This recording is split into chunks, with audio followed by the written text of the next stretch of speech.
এটা হচ্ছে সেই বান্দা নিদর্শন যার মনের মধ্যে আল্লাহর প্রতি ভক্তি শ্রদ্ধা আছে, যার মনের মধ্যে আল্লাহর নূর আছে। তার নিদর্শন হচ্ছে সে সব সময় শুকরিয়া আদায় করবে। একটা এক্সাম্পল দিচ্ছি, দেখেন ইব্রাহিম আলাইহিস সালাম ওই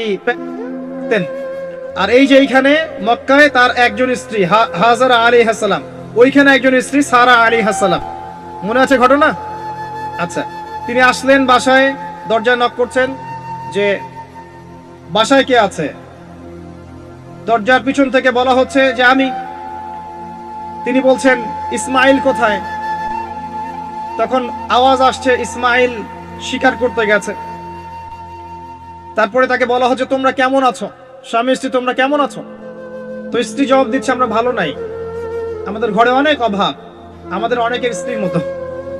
আছে না এরকম? সারা জীবন করে যাবেন, একটা কথাই শুনবেন শেষ বয়সে গিয়ে, জীবনে কিছুই পাইলাম না তোমার কাছে। নিজের মাথার ঘাম পায়ে ফেলে করতেই থাকবেন, করতেই থাকবেন, করতেই থাকবেন, করতেই থাকবেন, কিন্তু আপনি শুনতেই থাকবেন, শুনতেই থাকবেন, কিছুই করলাম না, কিছুই পাইলাম না, কিছুই পাইলাম না। অমুক ভাবি কত ভালো আছে, অমুক কত ভালো আছে, অমুকের এত আছে, অমুকের তত আছে।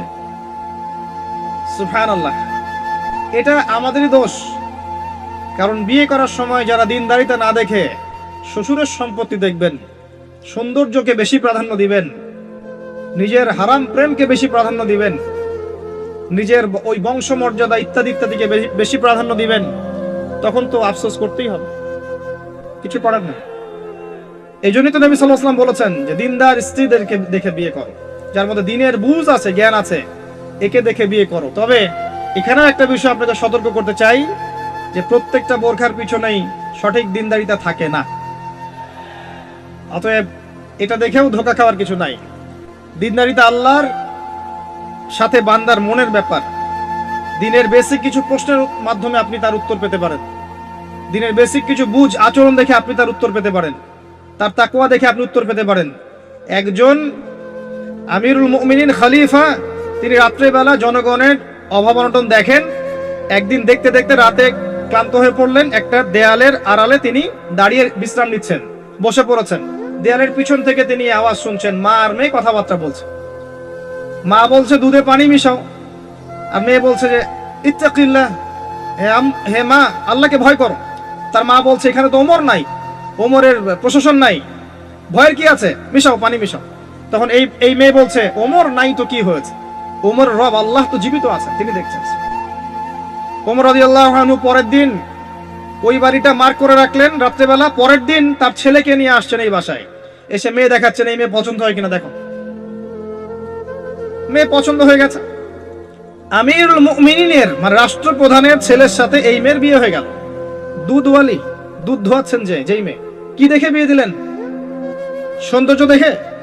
বংশমর্যাদা? শ্বশুরের টাকা? যৌতুক? এই কাজ যদি আমরা করতে না পারি, সংসারে শান্তি আসবে না, তখন কিছু করার থাকবে না ভাই। কারণ এই ফিতনায় একবার ঢুকে গেলে জীবনটা ম্যাসাকার। এগুলো ডিল করতেই দিন দিন অনেক চলে যাবে। দিনের ফিকির পরে দেখবেন পরিবার সামলাতেই সময় শেষ, দিন শেষ। মানসিকভাবে যদি আপনি ফ্রেশ না থাকেন, ভালো না থাকেন, সাউন্ড না থাকেন, আপনি দিনের জন্য কিন্তু কিছু করতে পারবেন না। আর পরিবারে যদি নেককার স্ত্রী না থাকে, আপনি মানসিকভাবে ভালো থাকবেন না, ভালো থাকবেন না, এটা প্র্যাকটিক্যাল কথা। তো ওই যে স্ত্রী বলছে আমরা ভালো নাই, ইসমাইল শিকার করতে গেছে, আমরা ভালো নাই, একবেলা খাই একবেলা খেতে পারি না, ভালো নাই। ইব্রাহিম আলাইহিস সালাম বলছেন ঠিক আছে, ইসমাইল